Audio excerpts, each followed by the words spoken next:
지난주에 이어서 신약성경 에베소서 4장 11절에서 16절 오늘 본문의 말씀으로 정했습니다. 그가 어떤 사람은 사도로, 어떤 사람은 선지자로, 어떤 사람은 복음 전하는 자로, 어떤 사람은 목사와 교사로 삼으셨으니 이는 성도를 온전하게 하여 봉사의 일을 하게 하며 그리스도의 몸을 세우려 하심이라. 우리가 다 하나님의 아들을 믿는 것과 아는 일에 하나가 되어 온전한 사람을 이루어 그리스도의 장성한 분량이 충만한 데까지 이르리니 이는 우리가 이제부터 어린아이가 되지 아니하여 사람의 속임수와 간사한 유혹에 빠져 온갖 기운의 풍조에 밀려 요동하지 않게 하려 함이라. 오직 사랑 안에서 참된 것을 하여 범사에 그에게까지 자랄지라. 그는 머리니 곧 그리스도라. 그에게서 온몸이 각 마디를 통하여 도움을 받음으로 연결되고 결합되어 각 지체의 분량대로 역사하여 그 몸을 자라게 하며 사랑 안에서 스스로 세우느니라. 아멘. 오늘 설교 제목 함께 읽어보겠습니다. 우리는 성장해야 합니다. 그렇습니다. 왜냐하면 육적인 자녀를 낳고 나면 다 육적인 부모들은 성장하길 바래요.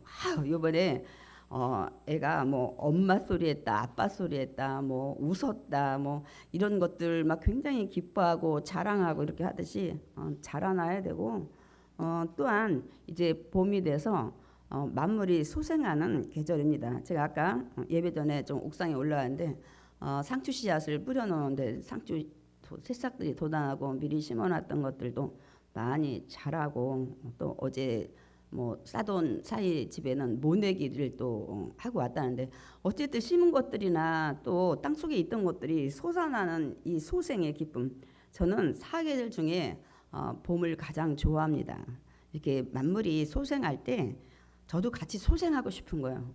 다시 이렇게 새롭게 시작되는 그런 것들 때문에 제가 봄을 좋아하는 것 같습니다. 오늘 우리가 이제 에베소서를 요즘 나가고 있는데, 오늘 나가는 이제 부분은 에베소서의 여러분, 에베소서는 교회론이라고 나눕니다. 교회에 대한 것들을 말씀하고 있습니다. 사도 바울이 지금 로마의 감옥 안에서. 근데 우리가 지난주까지 했던 에베소서 1장에서 3장까지는 이론적인 것들, 교리, 그래서 구원의 원리와 또한 교회의 원리를 이제 말씀했다면, 오늘부터 나갈 4장에서 6장까지는 실천 부분으로 이제 성도들이 어떻게 살아가야 하는가에 대해서 말씀하고 있습니다. 그러니까 믿음이 있다면 삶도 믿음과 함께 일치되어야 된다는 말씀을 이제 계속 하고 있어요. 다른 뒤에 이제 서신서에도 똑같습니다. 교리 나오고, 그러면 그 교리를 원리를 알았다면 삶에서 실천하고 살아라는 실천 부분이 나눠져 있습니다. 우리가 믿는 사람들이 왜 많은 문제가 되고 사회에 지탄이 되는 겁니까? 손가락질 받고. 교회는 다닌대요. 성도래요. 그런데 삶이 본이 되거나 기감이 되지 않는 거예요.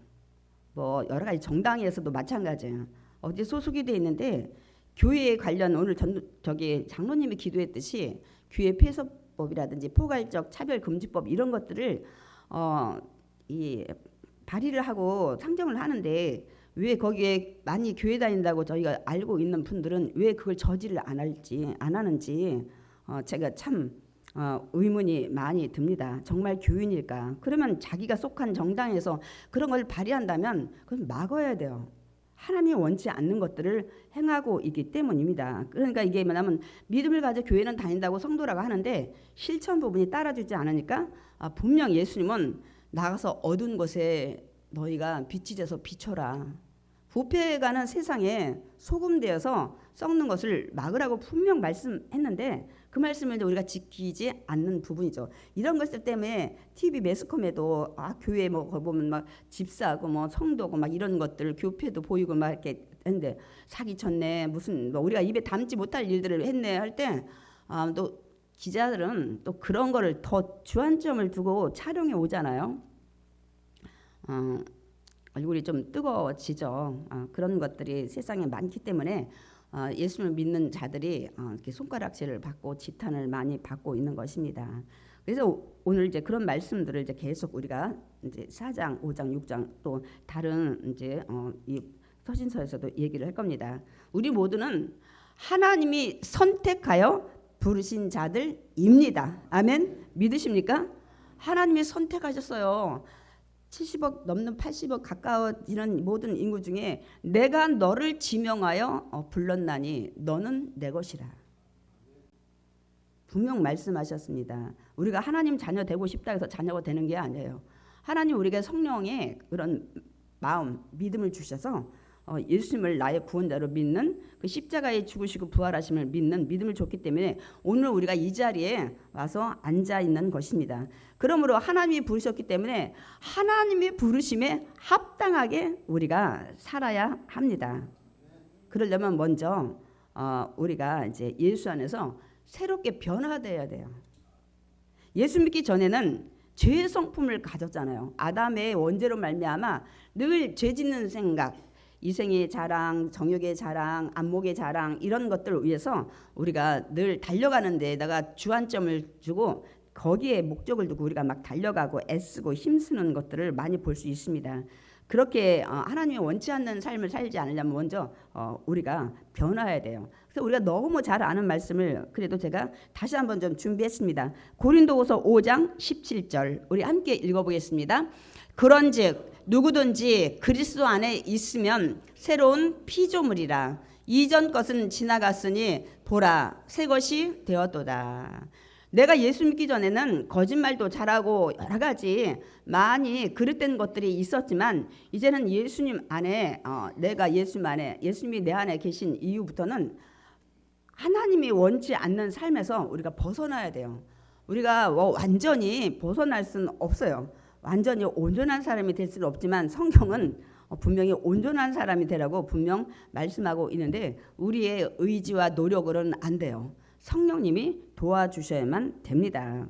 그러니까 저와 여러분이 예수님 믿기 전은 완전한 죄성을 가지고 아까도 제가 말씀드렸듯이 막 이생의 자력, 안목의 자력, 막 이런 정욕의 그런 것들만 바라고 또 그런 데에서 최선을 다해서 달려갔던 우리들의 삶이 과연 얼마나 달라졌을까? 달라지고 있을까? 오늘 이 시간을 통해서 한번 좀 되돌아보는 시간이 되길 원합니다. 저도 어떻게 설교를 준비하면서 그래도 뭐가 많이 달라졌을까? 뭐 이런 것들 많이 생각하는데 뭐 많지는 않지만 제가 그냥 특별히 생각났던 건 뭐냐면 제가 재주도 없으면서 하고 싶은 게 너무 많았어요. 그냥 뭐 이것저것 그냥 제가 지금 얘기하면 여러분이 웃을까봐 그런 것들 저런 것들 제가 이렇게 좀 했던 것들도 있고 하니까 그런 쪽에 지금도 하고 싶은 것들이 많이 있었는데 지금은 아닙니다. 이제 제가 주회종 되고 나서 저를 불렀다는 것들을 이제 소명을 확실히 알고 나서부터는 제가 하고 싶었던 것들을 다 내려놨어요. 예수 안에서 복음 전하는 게 가장 귀한 거라는 것을 알았기 때문입니다. 그것이 제가 가장 큰 변화인 것 같습니다. 그러니까 자꾸 가능하면 주님이 원하신 게 뭘까에 초점을 맞추면 인생이 이렇게 변했다는 거예요. 좀 이제 그런 것들 기뻐하는 게 뭘까 이제 이런 것들에 제 인생이 전환점이 많이 이렇게 방향이 바뀐 것 같습니다. 그러니까 바울은 오늘 뭐라고 에베소 교인들한테 얘기하냐면 먼저 달라져야 할 것은 뭐냐면 성품이 변화해서 예수님을 닮아가야 된다는 거예요. 예수 안에 새로운 피조물 되려면 예수님을 믿었으면 우리 속 안에 있는 성품이 변해야 된다는 거예요. 제가 지난주에 우리 기도 순서를 바꿔야 된다. 내적 성장을 하라고 사도 바울이 얘기했기 때문에 제가 이제 쇼츠를 유튜브에 올렸더니 그것이 이제 12,000회 거기 좋아요가 200개가 넘게 좋아요를 붙었는데 다 공감하는 거예요. 그동안 기도는 열심히 했는데 자기 믿음 생활이나 또 누구 뭐 조카나 무슨 딸이나 누구 이렇게 기도 문제를 위해서 막 기도했는데 그 자신들에 의해서 믿음 위해서 기도하는 것이 없는 거를 이들도 깨달은 거예요. 그래서 이제 공감을 많이 하다 보니까 이제 그런 이제 결과들을 이제 많이 관심을 갖는 것 같습니다. 근데 오늘도 사도 바울은 이 안에 내적 이제 그 성품이 먼저 예수님 닮아가야 한다는 것을 말씀하고 있습니다. 오늘 앞부분은 제가 읽지 않았다 그랬죠. 근데 우리가 이제 저 말씀을 준비했습니다. 에베소서 4장 2절 무엇이 변해야 되는지 말씀하고 있습니다. 다 같이 읽겠습니다. 모든 겸손과 온유로 하고 오래 참음으로 사랑 가운데서 서로 용납하고. 이게 예수님의 성품이고 하나님의 성품입니다. 뭐라고요? 모든 겸손. 언제든지 겸손하래요. 누구 앞에서, 높은 사람 앞에서는 겸손한 척하고 자기보다 못한 사람 앞에서는 막 교만해가지고 막 지시하고 이렇게 사람을 비판하고 그러면 안 된다는 거예요. 그러니까 언제나 겸손하라는 거예요. 겸손은 자신이 물론 잘하는 것도 있지만 항상 나는 부족하다는 그런 마음으로 자신보다 남을 낮게 여기는 그런 자세를 말합니다. 그렇지 않으면 절대 겸손할 수가 없어요. 내가 너보다 가진 게 많은데, 내가 당신보다 배운 게 많은데 이렇게 생각하면 절대 겸손의 자세가 나오지 않습니다. 근데 이 겸손의 모습을 예수님께서 친히 몸소 보여주셨습니다. 빌립보서 2장 6절에서 7절 말씀을 보겠습니다. 그는 근본 하나님의 본체시나 하나님과 동등됨을 취할 것으로 여기지 아니하시고 오히려 자기를 비워 종의 형체를 가지사 사람들과 같이 되셨고. 그분이 누구시죠? 예수 그리스도. 여러분, 예수 그리스도는 하나님이 육신의 옷을 입고 이 땅에 오신 분입니다. 많은 분이 예수님이 하나님이신 것을 잘 알지 못하는 분들이 많이 계셔요. 성령이 하나님이 영으로 오신 것도 잘 구별을 못하시는 분들도 많이 계셔서 많이 힘들어하십니다. 아닙니다. 다 하나님 한 분이세요. 그래서 우리가 삼위일체라고 신학적으로 얘기하는데, 하시는 일만 창조를 했냐 구원을 했냐 우리와 지금 동행하는 보혜사로 계시냐에 따라지 일체 한 분이라는 것을 말씀하고 있습니다, 여러분.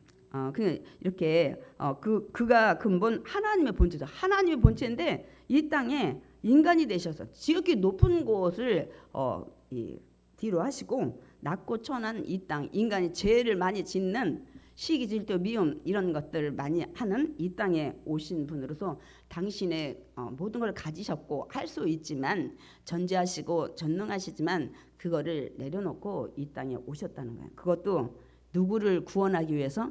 죄인인 저와 여러분을 구원하기 위해서. 변덕도 심하고 잘난 척도 많이 하고 이런 우리를 사랑해서 겸손의 모습으로 오셨던 것이 대표적인 예입니다. 그러니까 하나님은 우리가 늘 겸손하면 귀한 걸 주셔요. 무엇을 주실까요? 우리 한번 베드로전서 5장 5절 읽어보겠습니다. 서로 겸손으로 허리를 동이라. 하나님은 교만한 자를 대적하시되 겸손한 자들에게는 은혜를 주시느니라. 은혜에는 갖가지 축복이 다 들어있죠. 여러분이 좋아하는 성공, 건강, 물질, 기타 형통의 복 이런 것들을 겸손한 자에게 주신대요. 교만한 자는 대적하신대. 싫어하신다고 말씀하고 있습니다, 여러분. 그러면서 이제 두 번째는 뭐라고 하냐면, 우리가 또 어떻게 변해야 되냐면 겸손하지만 또 언제나 온유로 하래요. 모든 일을. 제가 온유에 대해서 여러 번 이 마태복음 8복이라든지 이런 데서 많이 설명을 드렸습니다.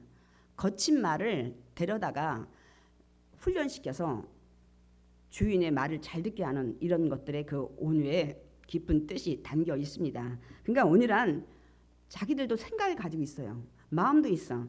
본능적인 욕구도 있어. 감정도 있어. 어떤 때는 잘못하면 막 복수하고 싶은 이거 다 가지고 있어요. 인간은 다 가지고 있어요. 이런 것들 각자. 그렇지만 자신의 스스로 자제하고 내려놓는 성품을 온유라고 해요. 야, 저 사람 온유하다. 그 사람 성과가 없어서 온유한 게 아니에요. 제가 가끔 그런 얘기를 해요. 저도 화내고 싶고 어떻게 하고 싶지만 전 참는 겁니다. 제가 그런 것들을 이제 하나님이 이제 자꾸만 말씀을 통해서 주시니까 저도 싸움 잘해요. 저 말빨이 있잖아요. 그래서 별로 지질 않습니다. 저는 저쪽에서 소리 지르면 아 그렇습니까 하고 탁 내리까요. 그리고 누가 뭐가 잘난 척하고 뭐 그러면 그거보다 더 높은 걸 탁 얘기하면 상대방이 그냥 기가 죽어요. 저 그런 거 많이 좀 방법을 알고 있거든요. 근데 지금은 이제 그렇게 하지 않습니다. 왜냐하면 성경은 언제나 온유하라. 네 생각, 네가 하고 싶은 모든 욕구 다 가지고 있지만 스스로 자제하라는 것을 말씀하고 있습니다. 우리가 아담이 선악과의 사건을 그런 것들을 죄를 짓기 전에는 하나님 보시기에 다 좋았더라 하기 때문에 좋은 선한 성품을 가지고 있었지만 선악과 사건 이후엔 온유한 사람은 한 명도 없어요. 그 이후에. 근데 사람은 없지만 한 분 계십니다. 누구세요? 예수님이십니다. 예수님 성품이 원래부터 온유하세요. 그거를 마태복음 11장 29절에 예수님이 직접 말씀하십니다. 다 같이 읽겠습니다. 나는 마음이 온유하고 겸손하니 나의 멍에를 메고 내게 배우라. 나는 마음이 온유하고 겸손하대요. 온유만 한 게 아니라 겸손도 말씀하고 있어요. 아까 우리 겸손은 지극히 높으신 그 영광의 하늘을 버리고 이 땅에 오시고 전지전능하신 하나님이 인간의 피조물이 죄짓고 사는 이 땅에 오신 그걸 겸손으로 몸소 보셨다고 제가 말씀을 했죠. 그렇기 때문에 예수님이 나는 온유하고 겸손하다고 말씀했기 때문에 우리가 온유해지려면 누구를 닮아가야 돼요? 온유하신 예수님을 닮아가도록 노력해야 됩니다. 그래서 많은 말씀과 기도와 훈련으로 우리가 다듬어져야 합니다. 성경에 정말 모든 사람보다 세상의 사람보다 온유하다고 칭찬하신 사람이 하나 딱 있어요. 근데 그 사람도 처음부터 온유한 게 아니야. 훈련을 받았어요. 몇 년을? 40년을. 우리 민수기 12장 3절 누군지 우리 한번 살펴보겠습니다. 이 사람 모세는 온유함이 지면의 모든 사람보다 더하더라. 모세가 이집트에서 왕자로 40년 살면서 나중에 이제 나이가 들어서 내가 나라를 구해야겠다고 자기 의지로 나가서 자기 국민하고 이집트 사람이 싸우는데 죽여버리잖아요. 누구를? 이집트 사람을. 그래서 물에다 파묻었고 다음 날 그것이 발각된 걸 알고 36개 미디안 광야로 도망치는 모세를 볼 수 있습니다. 왕자의 신분에서 정말 잘 훈련받고 잘 정말 부러움 없이 그렇게 살았던 모세가 이제부터는 완전히 아무도 모르는 곳에 가서 양치는 그런 이들의 사유가 되는 그런 시간을 1년 2년도 아니고 40년 동안 모세를 다듬어지게 하는 얼마나 하나님을 원망했겠어요. 아니 물에서 건지더니 아니 그래서 왕궁에 가서 살게 하더니 보하더니 이게 지금 하나님 생각을 해보시라고 나는 애국자로서 우리 이 히브리인들 구하려고 이렇게 했는데 하나님 이럴 수가 있습니까? 하나님은 더 큰 뜻을 가지고 있었어. 네 혈기 내려놔야 된다. 네가 하는 생각 옳은 건 맞는데 너에겐 더 큰 일을 하기 위해서 네 그런 것들 다듬어져야 된다면서 40년 동안 정말 별 하나 나 하나 이렇게 하는 세월들을 양을 치면서 지냈던 모세를 어느 날 40년 후에 시내산에 하나님이 떨기나무에 찾아오시는 걸 볼 수 있습니다. 그래서 다듬어진 모세 얼마나 다듬어졌냐면 나중에 하나님이 부르시는데 나는 아무것도 못해요. 나는 말도 못해요. 막 이렇게 돼서 전에는 내가 할 수 있다 막 이렇게 하던 사람이 40년 후에는 모든 것을 나는 혼자 못해요 하나님 이렇게 낮아지는 것을 우리가 성경을 통해서 볼 수 있습니다. 이렇게 했기 때문에 훈련을 통해서 우리의 그 모난 부분들 부족한 부분들 채워지고 이렇게 해서 온유해지는 것을 먼저 해야 된대잖아요. 우리는 하나님이 먼저 너희들 뭐 어떻게 하라는데 그런 건 귀에 들어오지도 않아. 주시옵소서 내 것을 주시옵소서 내가 성공하고 나는 더 부흥하고 성장하기를 원합니다. 주님은 너는 이렇게 해야 된다고 하는데 그런 거 신경을 안 쓰는 우리가 될 때가 많이 있어요. 왜 그러냐면 저희도 이거 제가 주제 설교하면 이런 거 설교 한 번도 안 하게 될 거예요. 여러분 듣기 힘들어하는 이 부분을 제가 왜 하겠습니까? 듣기 좋은 성공하고 잘 살고 병 고치고 이런 본문을 택하지. 근데 이러고 쭉 나가다 보니까 우리가 내적으로 성장해야 되고 우리 성품이 변해야 되고 우리 이제 확실히 제가 이따 마태복음 요한복음 말씀 가지고 할 거예요. 우리가 이런 게 안 변한 상태에서 아무리 40일 작정기도 하고 금요철에 하고 금식해도 우리에게 주님이 주시는 축복의 열매가 없다는 사실을 성경은 분명히 말씀하고 있습니다. 그러니까 우리가 허공을 치는 기도, 헛된 노력한 것들 많이 있다는 것을 이제 우리가 깨닫게 됩니다. 세 번째는 또 어떻게 변했냐면 오래 참으래요. 이것도 참 쉽지 않아요. 온유한 근데 마음이 있을 때만이 이제 오래 참게 돼요. 모든 것에 가슴 속에 다 불타오르고 다 있어요. 우리도 감정이 있습니다. 그렇지만 참고 인내하라는 거예요. 이게 다듬어지신 분들은 나이가 들을 때 이게 뭐라 그럴까 지고하다고 그럴까요? 그런 것들이 느껴지시는 분들이 있어요. 그런데 그렇지 않으면 여전히 혈기가 있고 교회를 몇십 년 다녔어도 세상 사람과 별 구별이 안 되는 것들을 많이 우리가 볼 수가 있습니다. 그러다 보니까 누구 찌르고 누구 저거하고 부딪히고 다니니까 교회 안 와서 피투성이가 나고 이런 분란이 일어나는 것들이 많이 있습니다. 그러니까 너희는 먼저 하나님이 부르신 자는 이렇게 변하라는 거야. 오래 참으라는 거야. 이것을 또 누가 하시냐면 하나님이 우리 죄인을 대하실 때 오래 참으셨어요. 아멘입니까? 우리 만면 크게 안 하는데 우리 성경 말씀 읽어볼게요. 출애굽기 34장 6절 보겠습니다. 자비롭고 은혜롭고 노하기를 더디하고 인자와 진실이 많은 하나님이라. 우리가 믿는 하나님은 자비롭고 은혜로울 뿐 아니라 제가 이번에도 출애굽기 할 때 노하기를 더디하셔요. 근데 많은 사람들이 노하기 더디하니까 하나님은 결국 화를 안 내시나 벌을 안 내시나. 근데 우리가 읽었죠 출애굽기에. 그러나 내가 네 죄를 짓는 벌은 감당해야 된다. 노하기를 더디해서 오래오래 참고 기다리고 구원받기를 원하시고 하나님 자녀로 오기를 원하고 이렇게 달라지기를 원하시는 그 하나님이라는 것을 말씀하고 있습니다. 그래서 어떤 일들을 하시냐면 로마서 9장 22절 우리 함께 읽어보겠습니다. 멸하기로 준비된 진노의 그릇을 오래 참으심으로 관영하시고.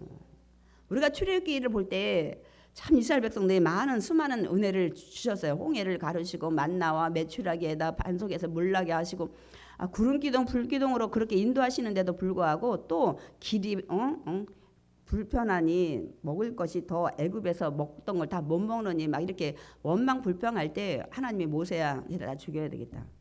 그리고 형상 만들지 말라 그랬는데 금송아지 만들고 이게 웬일이냐. 나 다 죽여버리고 너를 통해서 민족을 만들 거라고 했을 때 모세가 기도하잖아요. 하나님은 또 용서하시고 기다리시는 이 백성을 가나안까지 인도하시는 때 얼마나 많이 참으시고 가나안 땅에 입성하시는 건지를 우리가 볼 수가 있습니다. 그 민수기에 가면 야들이 있잖아. 얘들도 아니야. 야들이 10번이나 계속 이 죄를 짓고 그 하나님한테 대들고 이렇게 했다는 것들을 불평했다는 것을 하나님은 다 숫자를 세시고 전제하시니까 그 말씀을 하시는 걸 볼 수 있습니다.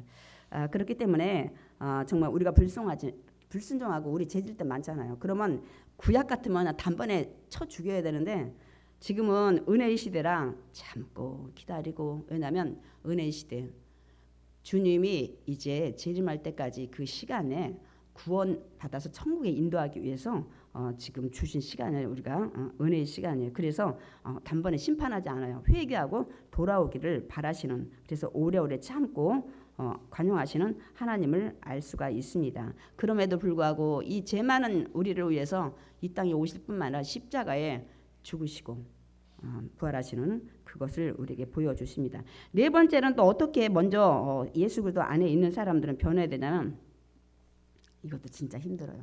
서로 용납하라. 여러분, 남의 잘못을 수용하고 용서하는 것 정말 매우 힘든 일입니다.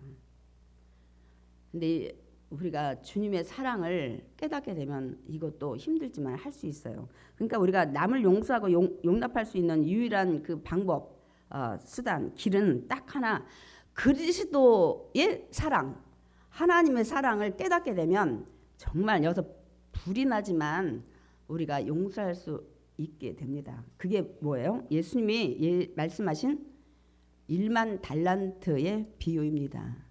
오늘 임금 앞에 정말 1만 달란트의 빚진 자가 불려왔습니다. 근데 임금이 뭐라고요?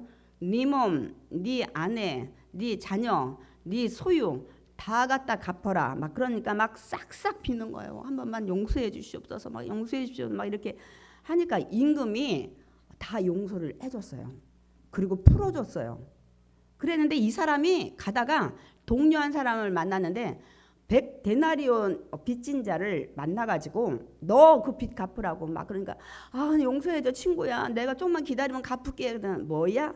아주 고소해가지고 감옥에 가뒀잖아요. 그 소리가 임금님한테 들린 거예요. 무엇이? 이놈이 평생 못 갚을 1만 달란트. 제가 오늘 챗 GPT에 알아봤어요. 옛날에 뭐 얼마다 했는데 최근에 지금 현재 26년에 1만 달란트가 얼마나 될까? 수조 원. 헤아릴 수 없는, 평생 벌 수 없는 돈이라고 나와 있어요. 그럼 100데나리온은 지금 26년으로 말하면 1,000만 원이나 한 3,000만 원 정도로 예상을 하더라고요. 그러니까 수조 평생 못 갚을 그거를 용서를 해줬는데 너는 1,000만 원이나 3,000만 원 한 3개월 벌든지 뭐 어떻게 저축해서 갚을 수 있는 그 친구의 죄를 용서하지 못하고 네가 받은 용서에 그것도 은혜를 알지 못하고 그렇게 했느냐는 거예요. 여기서 수조의 1만 달란트의 빚을 갚아준 게 뭐야? 우리 원죄입니다. 시편 49편에 네가 누구의 죄를 위해서 네가 보상하려고 하지? 평생 벌어도 그 사람 원죄를 갚지 못한다고 분명 말씀하고 있습니다. 저와 여러분이 받은 은혜는 평생 여러분 돈 재벌 누구래도 그 돈으로 갚지 못하는 그런 은혜를 받았어요. 그래서 이걸 비유로 말하는, 네가 그 많은 수조원에 평생 벌어도 갚지 못할 은혜를 받았기 때문에 네가 모든 사람 안에서 용납을 하라는 거예요. 그래서 원수를 사랑하라는 말이 나오는 거예요. 이 그리스도의 사랑, 하나님의 사랑을 알지 못하면 절대 무엇이? 나를 어떻게 했어? 우리 자녀를 어떻게 했어? 우리 사업을 어떻게 했어? 용서 못하죠. 이거 정말 힘든 거예요.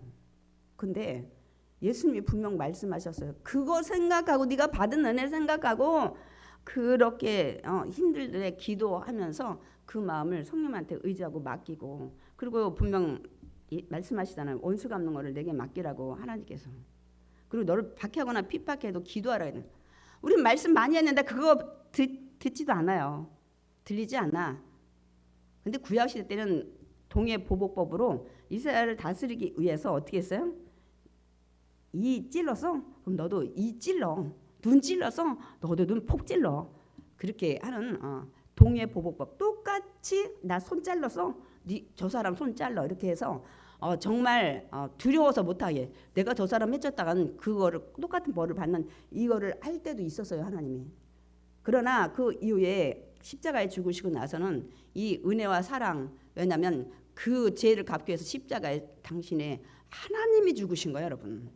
예수님이 인간으로 오셨지만은 하나님이 본체시기 때문에 그 사랑을 받았기 때문에 너희들이 때로는 도저히 그 인간의 감정으로 정말 이해 못하고 정말 받아들이지 못할 그것도 하라는 거예요. 그 기도 많이 해야 돼요. 안 되면 기도해야 돼. 그래서 성경에 그런 것들 많이 있잖아요. 정말 사랑으로 뭐 안희숙 사모님이라든지 뭐 이런 분들 뭐 많이들 그 사랑을 베푸는 저번에도 미국에 누구야 이름도 생각도 안 나네. 총격을 당했지만 아내가 그 죄인을 용서한다고 이렇게 하는 이런 것들을 우리가 볼 수 있는데 다 그분들은 뭐냐면 보면 이거를 알기 때문에 하는 거예요. 그 사람이 뭐 굉장히 관대하고 막 사랑이 막 풍부해서가 아니라 하나님 이렇게 말씀하셨기 때문에 우리도 막 지금 막 북덕북덕 하더라도 이걸 맡기고 해야 돼요. 지극히 작은 것들을 가지고 우리 교회에서 보면 제가 가슴이 제일 아파요. 안 달라지는 거예요. 제가 설명해요. 근데 여전히 어제나 오늘이라 동일하셔. 여러분 어제나 오늘이나 내일 동일하신 분은 예수 그리스도 한 분밖에 없습니다, 여러분. 여러분 왜 이렇게 동일하세요? 악에, 불의에. 여러분 바뀌셔야 돼요. 오늘 얘기하자는 너희들 하나님이 부르셨는데 그럼 부르심에 합당한 자로 살려면 먼저 성품 변해야 되는데 거기에 용납하라는 것들이 말씀하고 있습니다. 그래서 베드로도 이렇게 잘난 척하잖아요. 아 주님 누가 잘못했을 때 제가 7번 용서하면 될까요? 넉넉 잡아서 7번 했어요. 그러니까 예수님 뭐래요? 7번씩 용서도 하지만 70번씩 7번 용서하라. 거기 7740 490번이 아니라 무한대로 잘못한 거를 깨닫고 얘기하면 용서하셔야 돼요. 뭐 그렇게 안 해도 와서 안 해도 마음적으로 일단은 용서를 해야 됩니다. 이거 정말 힘든 거예요. 근데 하라고 했으니까 할 수 있도록 날마다 하나님 능력 달라고 막 이렇게 우리가 기도를 해야 돼요. 그 말씀대로 순종해야 우리가 축복을 받을 거 아니에요. 아니 나에게 축복 주신 하나님 말씀은 징글징글 말도 안 들으면서 자기 거는 하나님이 100% 들어달래. 이것처럼 이기적인 사람이 어디 있겠어요. 우리 가끔 그렇게 이기적일 때가 많습니다, 여러분. 한번 입장을 바꿔서 역지사지로 우리가 생각을 해봐야 됩니다. 그러니까 우리가 이렇게 변화되어서 나갈 때 이 교회가 하나가 돼요. 그렇지 않으면 여기 지금 제가 얘기했던 겸손하고 막 교만하고 너는 좀 못 배웠지 가진 것도 없다며 막 너는 어디 살고 너는 어쩌고 저쩌고 하고 막 온유하지 않아서 막 자기 성질대로 감정대로 막 하고 이렇게 하면은 절대 교회가 하나 되지 않아요. 성도가 많고 적고 그 상관이 없어요. 또 용납하지 않으면 계속 미워해. 아주 그런 분 많이 있어요. 제가 아유 좀 이해하세요. 그럴 수밖에 없는 환경에서 자랐고 그렇게 제가 얘기 들어보니까 그럽니다 하는데도 용서를 안 하세요. 여러분 그 용서 안 하는 건 믿음이 연약한 거예요. 지금 성품 변화라고 했는데 성품이 아직 안 변한 거예요. 연약한 겁니다, 여러분. 그러니까 성령님은 이미 평안의 맨줄로 교회를 하나 되게 하셨다고 오늘 말씀하고 있습니다. 그러므로 성령이 하나가 된 것을 여기 보면 힘써 지키라는 거예요. 힘써. 그러려면 우리가 지금 설명했듯이 겸손하고 온유하고 오래 참고 또 용납할 수 없는 것도 우리가 믿음으로 용납하고 난 더 큰 은혜를 받았으니까 작은 것 내가 용서할 수 있는 그런 너그러운 마음을 우리가 가져야 될 줄 믿습니다. 그리고 바울은 왜 그렇게 해야 되는지에 대해서 하나가 되어야 되는지를 말씀하고 있습니다. 에베소서 4장 4절에서 6절 다 같이 읽겠습니다. 몸이 하나요 성령도 한 분이시니 이와 같이 너희가 부르심이 한 소망 안에서 부르심을 받았느니라. 주도 한 분이시요 믿음도 하나요 침례도 하나요 하나님도 한 분이시니 곧 만유의 아버지시라. 만유에 계시고 만유를 통일하시고 만유 가운데 계시도다. 하나님의 모든 만유에 다 통치하시고 인도하시고 또한 만유 안에 내재하 계시기 때문에 그런데 그 하나님이 주신 믿음, 성령, 세례, 이 땅에 보내신 예수님 그 안에 우리 하나님 자녀된 우리가 다 하나라는 거예요. 하나가 된 우리가 여기서 다 같이 모였으니까 하나가 돼야 되는 게 당연한데 둘이 될 때가 있고 셋이 될 때가 많이 있는 거예요. 이게 지금 문제가 되는 겁니다, 여러분. 우리가 믿는 하나님 동일한 하나님이시잖아요. 그럼 그 하나님의 말씀에 순종하려면 하나님은 2가지, 3가지 의견 내지 않았잖아요. 그럼 분명 하나님이 하신 말씀은 하나야. 그러면 여러분이 그 말씀에 순종한다면 여러분의 모든 것도 이념과 사상과 모든 것도 하나여야 돼요. 하나님이 2-3개씩 예를 들지 않았기 때문에 제가 그래서 그 얘기를 하는 거예요. 어떻게 하나님 믿는데 그럴 수 있느냐. 제가 하는 건 똑같은 동일한 하나님을 우리가 믿는다면 온전히 믿는다면 모든 것이 생각이 같아야 돼. 믿는 사람들이. 교회 안에서도 같아야 되고 성도도 같아야 돼. 같은 하나님, 같은 주, 같은 세례 받고 같이 다 믿음 안에 성령 안에서 우리가 하나가 되기 때문입니다, 여러분. 그렇기 때문에 하나님을 믿는 성도들이 이제 하나가 되어야 교회가 이제 하나가 되는 겁니다. 그러니까 하나님은 또 하나가 되기 위해서 우리가 또 함께 해야 될 일들. 여러분은 믿음만 있으면 하나가 된다고 생각하는데 그렇지 않아요. 믿음도 가지고 있는 데는 서로 성도 간에 일치가 돼서 하나가 될 때 배우게 돼요. 아, 저 권사님은 저 집사님은 저 성도님은 일반 성도지만 우리가 배울 게 있다 이러면서 그 배운 믿음을 통해서 경험을 통해서 우리가 자라가는 겁니다. 그러기 위해서 하나님이 각자 은사를 주셨어요. 아, 저분은 저걸 잘한다. 너무 감사해. 나는 못하는데. 그래서 각자 다 은사를 준 게 뭐냐면 이 교회를 세우는데 하나가 되기 위해서 그런 거 합니다. 아니 온몸에 뭐 여러분이 제일 중요하게 생각하는지 모르겠어요. 심장을 그럼 다 심장 만들면 나머지 펌프질하고 대소변 가리고 생각하고 이런 거 다 그냥 기능 다 어떻게 되는 거예요? 아니 이 없으면 막 틀려야 되는데 뭐 심장만 있으면 됩니까? 각자 다 필요한 게 있어요. 여러분 손톱 없어봐요. 발톱 없어봐요. 제가 저번에 발톱 그렇게 신해산 등반한다고 다 이렇게 문드러져 아주 제가 미이라처럼 발톱을 이렇게 다 감싸고 다녀서 지금 그냥 통증은 이제 사라졌는데 아마 다 빠질 것 같아요. 그러니까 다 중요해요. 거기다가 그 은사를 가진 은사들을 잘 감당할 수 있도록 직분자들을 또 하나님이 세워주셨습니다. 그러니까 은사는 왜 줬냐면 하나님이 주신 은혜를 잘 감당하도록 주신 거예요. 그러니까 어떤 뭐 병 고치는 은사 있다고 해서 잘난 척할 필요가 없어요. 그를 통해서 또 아픈 자를 치료하게 하시는 것입니다. 제가 강단에 섰다고 잘난 척 하는 거 하면 안 돼요. 제가 그래서 저를 높이지 말라고 제가 수도 없이 얘기하는 이유가 여기에 있습니다. 단 저는 이 직분을 맡았기 때문이에요. 대단한 건 그렇다고 막 서로 막 무시하는 건 아니고 서로 존경해주고 인정은 해줘야 됩니다. 그래서 에베소서 4장 11절에 그렇게 말씀을 하고 있습니다. 우리 읽겠습니다. 그가 어떤 사람은 사도로, 어떤 사람은 선지자로, 어떤 사람은 복음 전하는 자로, 어떤 사람은 목사와 교사로 삼으셨으니, 이거는 일반 성도 은사 준 사람들을 다스리기 위한 직분자의 이 은사를 좀 소개를 여기서는 지금 해놨어요. 사도는 누굽니까? 우리가 사도 바울 너무 잘 알죠. 뭐 그리고 12제자들을 가론 유다 빼고 다 사도였죠. 하나님에 의해서 보내심을 받은 자로 교회를 가는 데마다 세워, 그리고 복음을 전해, 말씀도 또한 가르치지만 이런 사도의 그런 직분을 준 거예요. 또 선지자는 하나님의 계시를 받아 권면하고 죄를 깨닫는 자예요. 하나님의 계시 받은 선지자예요. 근데 요즘 시대에 어느 목사님, 모 목사님은 자기가 선지자라고 하는데 제가 좀 듣기에는 거북스럽더라고요. 왜냐하면 이 그 선지자는 하나님 계시 받을 때는 성경이 없었어요. 기록돼서 정경으로 된 게 없으니까 하나님 계시 받아서 전했는데 이제 여기에 다 하나님 하고 싶은 말씀 다 하셨기 때문에 이제 그때 또 주는 말씀 또한 있죠. 그래서 성경이 정경화된 부터는 이제 사도, 초대교회만 그때 사도가 있었어요. 하나님 부르심 받아서. 지금은 다 각자에게 또 하나님 소명을 주시고 하기 때문에, 그래서 지금은 이런 사도나 선지자는 지금은 이제 없습니다, 여러분. 또 복음 전하는 자, 선교 차원에서 복음 선파로 다니는, 우리가 보통 이제 선교사님들을 많이 하죠. 선교사님들 많이 옮겨 다니죠. 이쪽에 갔다가 또 저쪽에 갔다 이렇게들 나라를 또 옮겨 다니고 교회를 세우는 분들 많이 있죠. 이런 또 직분을 줘야 돼. 저는 선교사의 직분은 없는 것 같아요. 단 이런 소망은 있어요. 북한을 위해서 저는 투혼한 일 몰라서 그렇지 그런 쪽엔 좀 하고 싶어요. 그리고 그런 거 탈북자들 왔을 때 이런 것들을 제가 굉장히 많이 봤어요. 그래서 왜 나는 탈북 그 사람하고 전혀 관계가 없는데 이런 데 많은 관심을 갖게 할까. 그래서 제가 또 그런 것도 조금 생각은 하고 있습니다. 그러나 일반 저런 데 가서 선교하는 거는 저는 자신이 없어요. 그런 소명은 없는 것 같습니다. 목사, 교회를 이제 말씀으로 성도를 양육하고 돌보고 이제 인도하는 목사의 직분을 이것도 정말 하나님이 사명을 주지 않으면 감당 못해요. 정말 12번이 아니라 숫자를 어떻게 해야 되나. 그만두고 싶을 때가 너무 많아. 그냥 하면 편할 텐데 막 이런 생각을 수도 없이 하지만 부르심에 있으면 오늘 저에게 준 게 그 이사야 말씀에 내가 너를 지명하여 불렀나니 너는 내 것이라.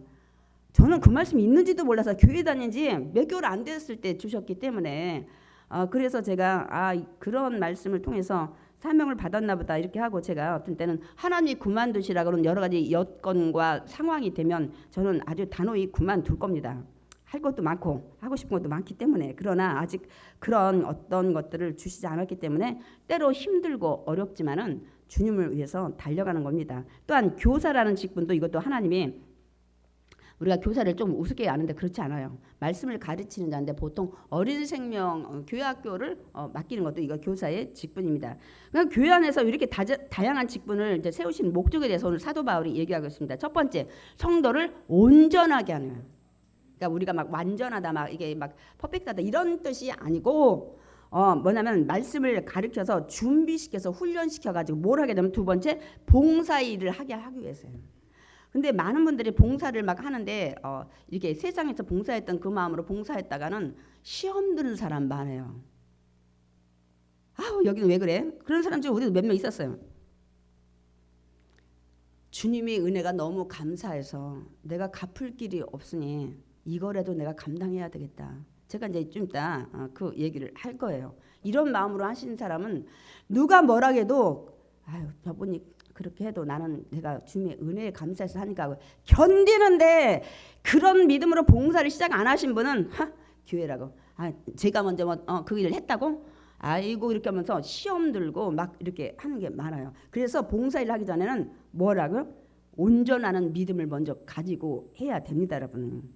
그래서 성도들의 각자 은사를 이제 기능을 발휘할 수 있도록 봉사일을 하게 하려고 다양한 직분을 줬어요. 또한 세 번째, 이게 궁극적인 목적인데 그리스도의 몸을 세우려 하심이라. 아멘. 교회가 그리스도의 몸이에요. 머리가 물론 예수님이지만 우리는 그 예수님의 지체로 다 붙어 있는 거예요. 각자 부르셨기 때문에. 그래서 그리스도의 몸인 교회를 영적, 양적으로 성장시키고 부흥시키게 하기 위해서 다양한 직분들을 준 겁니다. 세워서 교회가 튼튼해지라고, 본이 되고 기감이 되라고, 더 하늘나라 확장되라고 이 직분자들 세워져, 직분자들 사례비 받으면서 이게 막 누구 군림하고 이렇게 하라고 준 거 아니에요. 저는 이걸 알기 때문에 제가 가능하면 그런 것들을 많이 막는 이유가 여기에 있습니다. 진정한 부흥이 어떤 게 있나요? 영적 부흥이에요. 100명이든 1000명이든 10,000명이든 영적으로 부흥하지 않은 거는 진정한 부흥이 아니에요. 부흥이라는 책이 있는데 제가 어느 날 목사님한테 우리 교회는 부흥을 안 해가지고 어쩌고 저쩌고 목사님, 부흥이라는 책 읽어보셨어요? 부흥은 성도들이 믿음이 성장하는 게 진짜 부흥이라는 거예요. 생각해 보세요.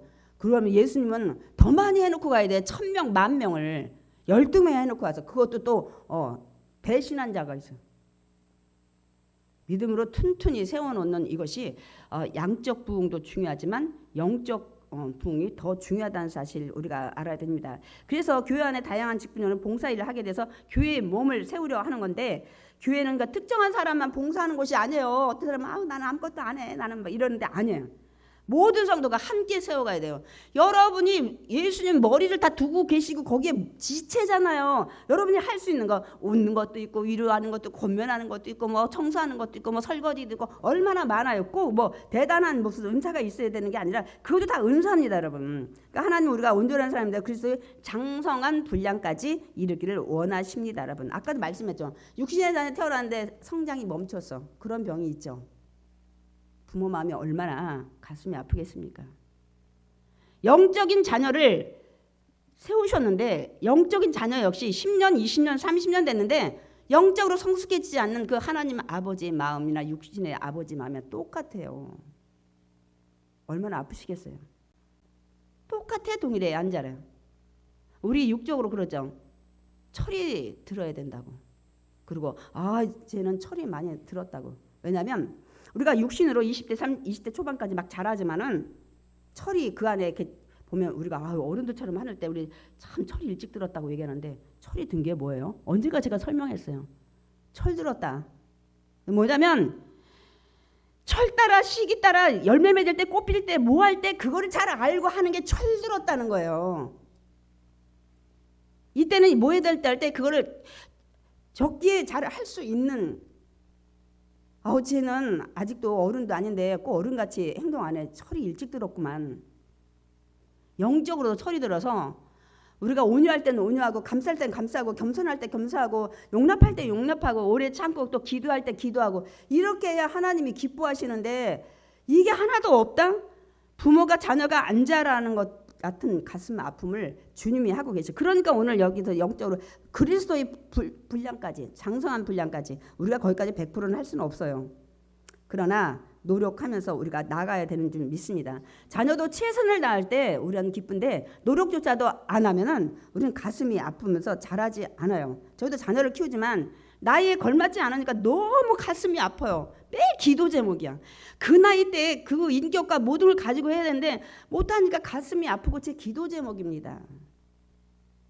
여러분 자녀들도 그런 분 있을 거예요.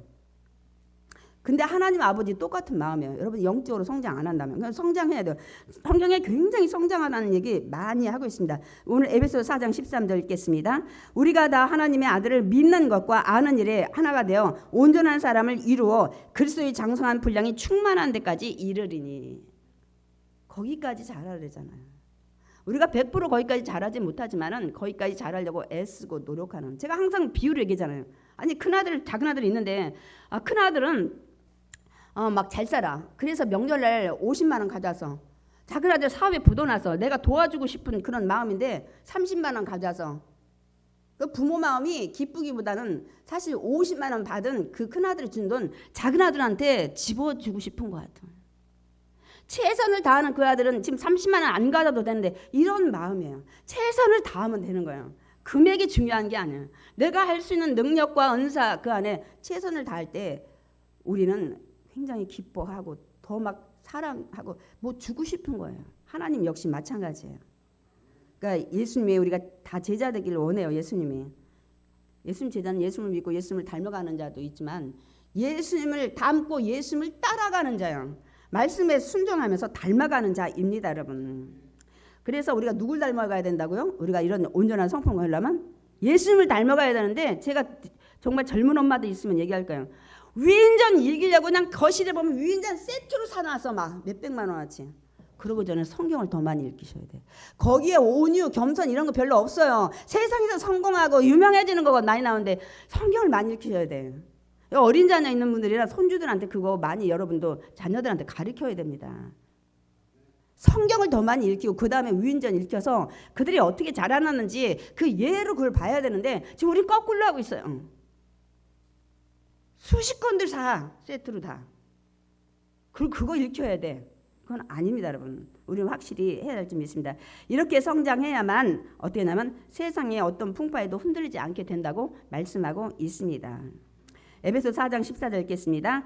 이는 우리가 이제부터 어린아이가 되지 아니하여 사람이 속임수와 간사한 유혹에 빠져 온갖 교훈이 풍조에 밀려 요동하지 않게 하려 함이라. 왜 이렇게 장성한 분량이 이러냐면 이런 속임수, 간사한 유혹, 그러니까 조금만 보면 또 시험 들고 막 그냥 예민하고 또 세상 풍조에 막 좌로 갔다 막 위로 갔다 막 이런 분들이 있는데, 이렇게 안 하기 위해서 굳건한 믿음의 분량에 세우게 하기 위해서 장성해야 된다는 거예요. 바울은 또 한번 묻습니다. 교회의 머리가 누구라고요? 예수 그리스도. 교회의 주인이 누구십니까? 담임 목사가 아닙니다. 예수 그리스도. 우리는 예수 그리스도의 지체로 되어 있습니다. 그래서 항상 예수님과 붙어 있어서 교회를 세워나가야 돼. 왜냐하면 교회가 예수님의 몸이기 때문입니다. 그렇기 때문에 함께 더불어 각자 주신 은사를 해야 되는데, 여기 요한복음 15장 5절에 중요한 말씀하고 있습니다. 읽어보겠습니다. 나는 포도나무요 너희는 가지라. 그가 내 안에 내가 그 안에 거하면 사람이 열매를 많이 맺나니 나를 떠나서는 너희가 아무것도 할 수 없습니다. 예수님께 붙어 있어야 축복의 열매, 성공의 열매, 건강의 열매, 물질의 열매를 맺게 된다고 말씀하고 있습니다. 그분이 축복의 근원이기 때문입니다, 여러분. 근데 가지 나에서 떨어져 가지고 축복 달라고 그래요. 붙어서 같이 말씀과 기도와 헌신과 봉사로 성품이 변해야 되는데, 제가 그래서 그 앞에 요한복음 15장 2절 말씀 준비 안 했는데, 여러분 제가 말씀하면서 때로는 막 그냥 심하게 말씀해요. 이해하세요. 무릇 내게 붙어 있어 열매 맺지 아니하는 가지는 아버지께서 그걸 제거해 버리신대. 여기 요한복음 15장은 하나님은 농부시고 나는 포도나무고 너희는 가지라고 그랬어요. 근데 내 몸에 붙어 있어서 자기 각자 일을 안 하고 떨어져 있는 자는 하나님 아버지가 가지를 쳐버리신대요. 여러분 봄 되면 꽃이 피지 않고 어떤 것 잎이 나와야 되는 안 가지는 과수원이나 어디서 다 쳐버려요. 예수님과 말씀과 기도와 헌신과 봉사와 모든 것이 닮아지지 않으면서 무엇은 복달랐는데 잎이 가지에서 하나님이 쳐버렸는데, 축복의 통로가 잘라드는데 무슨 거기다 백날 기도해 보세요. 허공을 치는 기도지. 너무 심한 말 했나요? 근데 하나님 이렇게 말씀하셨어요. 붙어 있지 않으면 제거해 버리신대. 그 축복의 통로 잘라진 거죠. 축복의 근원이 하나님이시기 때문에.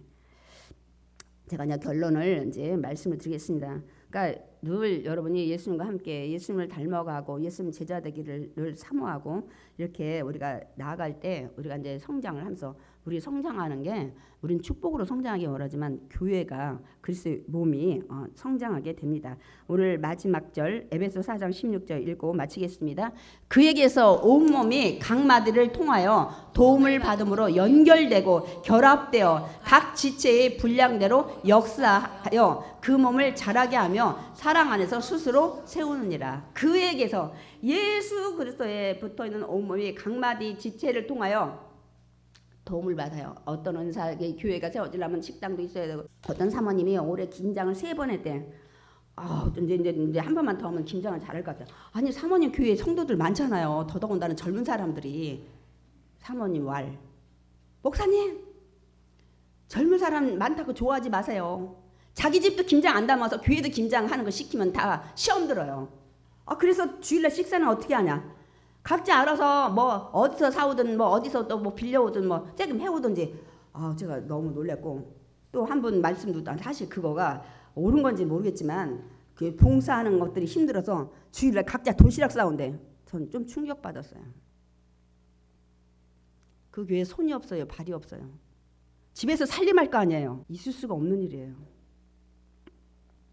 오늘 여기 뭐라고 말씀하고, 이거 마지막 얘기는 온몸이 각마디를 통하여 서로 도움받아, 서로 주거니 받거니, 약한 것도 있고 뭐 이 몸이 있어야 이빨도 틀리도 하고, 뭐도 하고, 눈썹이 있어야 빗물도 안 들어가고, 여러 가지 우리 얼마나 많아. 이 뜨거운 여름 되는데 머리털이 있어야 좀 머리도 뜨거운 열도 식히고, 하나하나 별거 아닌 것 같아도 다 각자가 서로 도움을 줘서 우리 몸을 이루듯이 교회도 마찬가지예요. 누군가가 각자의 작은 일들 다 하면서 이 교회가 성장하고 이렇게 좀 건강해지고 더 확장되고 또 질적으로 성장하고.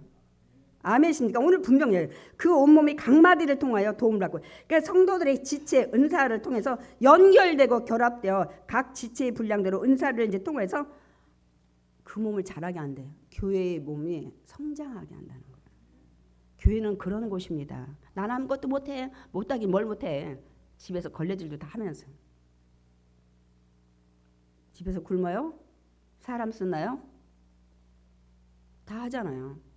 제가 오늘 그냥 성경 말씀이 있으니까 하는 거예요. 이거를 제가 감히 이 주제를 해가지고 누구 또 욕먹으려고 제가 하겠습니까마는, 이렇게 해서 우리가 그렇구나.